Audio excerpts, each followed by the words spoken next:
Assalamualaikum warahmatullahi wabarakatuh. Buat teman-teman semua dimanapun berada, semoga jenengan beserta keluarga semuanya sehat selalu dan tidak kurang satu apapun. Semoga selalu dilimpahkan rezekinya dan apa yang menjadi harapan tercapai, amin.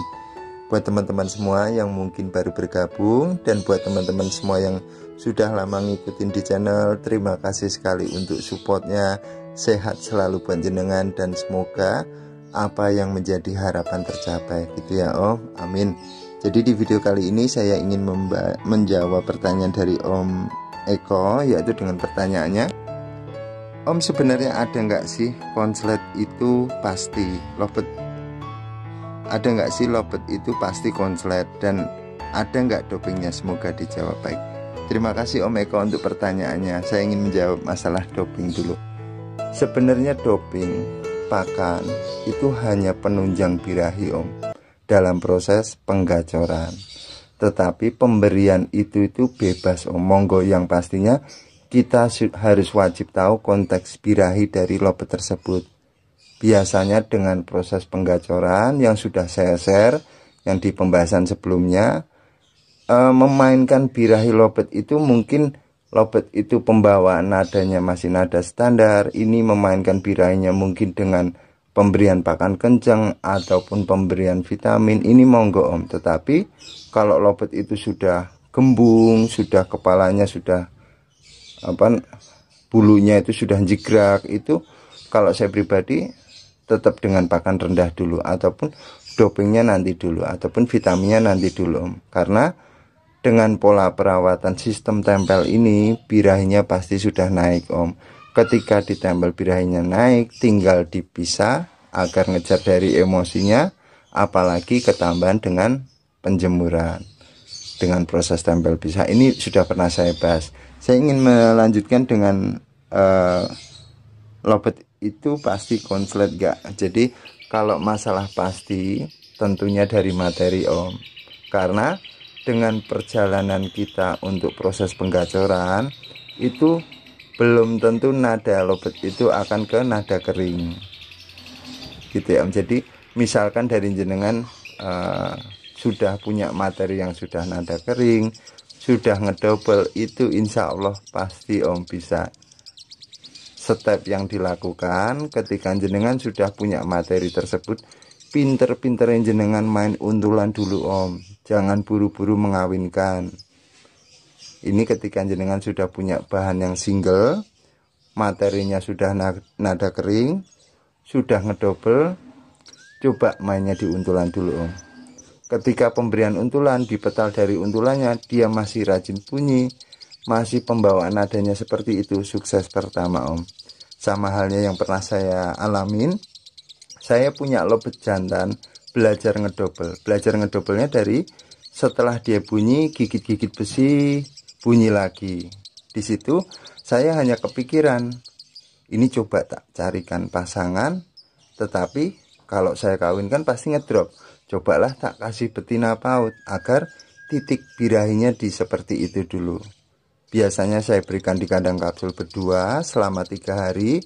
Di kandang kapsul ini si jantan cuma ngeloloh-ngeloloh dan si betina ini cuek, karena paut ini usia 3 bulan, tidak bisa apa-apa. Seperti lobet mati rasa itu Om, dari teman-teman kan pasti sering lihat ya lobet konslet, betinanya cuma diem aja. Itu saya biasanya dengan paut betina usia 3 bulan. Si jantannya suka, si betinanya usianya 3 bulan, pemahamannya di situ Om. Semoga bisa dipahamin ya.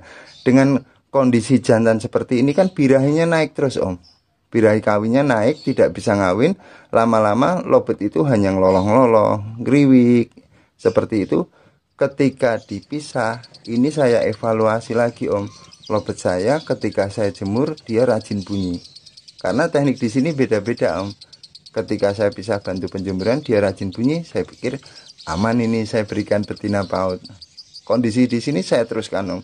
Ketika saya cabut pasang tiap hari, lobet ini kurang greget. Yang terjadi malah koak-koek, nada panggilnya keluar. Akhirnya selama 3 hari sekali baru saya cabut pasang. Saya ketemunya di situ Om. Jadi pola perawatan juga dievaluasi, penjemuran juga dievaluasi, ketika jenengan sudah punya materi yang seperti tadi Om.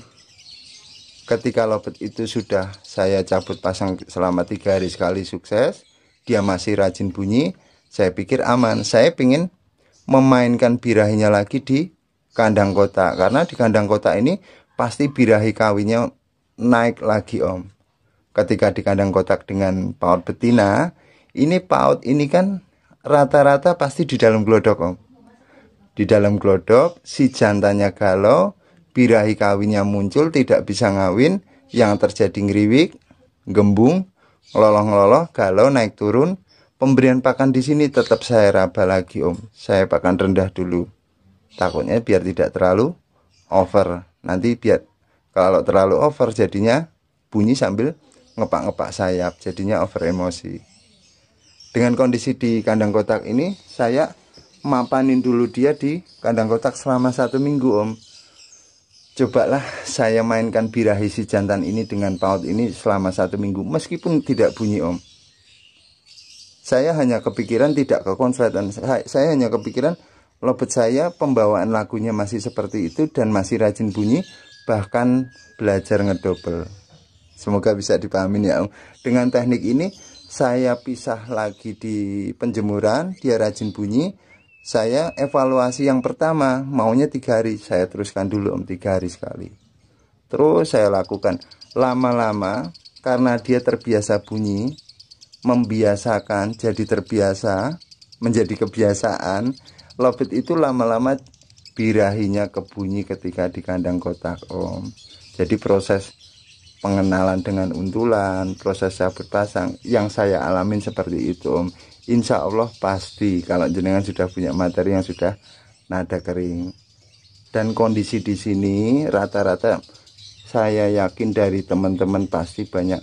Saya sudah 2 tahun, saya sudah 3 tahun dan sudah lama tetapi nggak konslet-konslet. Karena dari proses penggacoran ini lobet kita itu arahnya beda-beda kok Om. Materinya beda-beda kok. Setelah kita gacorkan, nadanya hanya seperti itu, sekali tarikan, terus rajin bunyi tetapi nadanya standar. Prosesnya di situ Om. Jadi yang paling susah itu sebenarnya menggacorkan lobet, tetapi dari materi lobet itu sudah nada kering, karena nada kering ini akan mendominasi di ngedobel. Ngedobel itu apa Om? Sebenarnya ini saya minta maaf, mungkin banyak yang paham. Kalau saya dobelan itu nada kering, dia sekali tarikan berhenti, ngeluarin selah, ngeluarin birahinya, ada yang geleng-geleng, ada yang nyepa-nyepa, ada yang muter, lanjut bunyi lagi tetapi nadanya sama. Gitu Om. Nada pertama sama nada kedua sama. Kalau masih belajar ngedobel biasanya habis sekali tarikan berhenti, dia gigit-gigit besi, bunyi lagi, pembawaannya sama, yang pastinya dengan nada kering. Itu Om. Kalau udah proses di situ, coba jenengan terapi yang tadi saya sampaikan. Insya Allah pasti Om bisa. Gitu Om.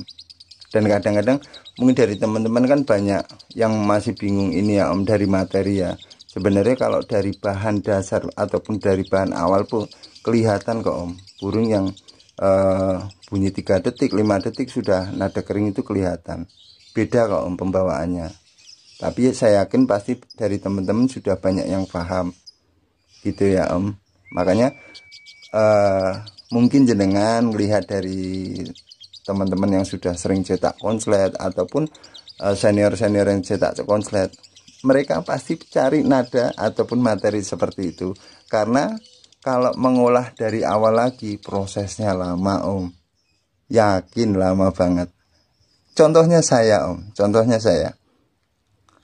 Saya kalau dikasih materi nada seperti itu, saya berani Om, teknik finishing berani. Tetapi kalau saya dikasih lobet mentah, Om, tolong konsletkan lobet saya, Om, tolong rubah nada lobet saya. Wah, itu perjalanannya lama Om.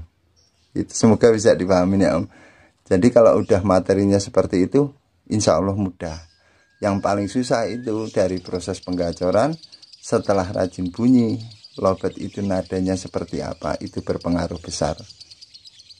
Semoga bisa dipahami. Buat teman-teman semua, mungkin pembahasan saya agak bingung, tetapi insya Allah bisa dipahami. Dan mungkin teman-teman yang baru bergabung, kalau untuk teknik finishing sudah pernah saya bahas di pembahasan sebelumnya, bisa dilihat dulu, karena dari komentar-komentar yang tidak saya jawab ini biasanya sudah pernah saya bahas. Gitu nggak Om? Buat teman-teman semua, semoga semuanya sehat selalu, diberikan kemudahan, diberikan kesuksesan, langgeng. Dan saya terima kasih sekali untuk supportnya. Sehat selalu buat jenengan beserta keluarga. Assalamualaikum.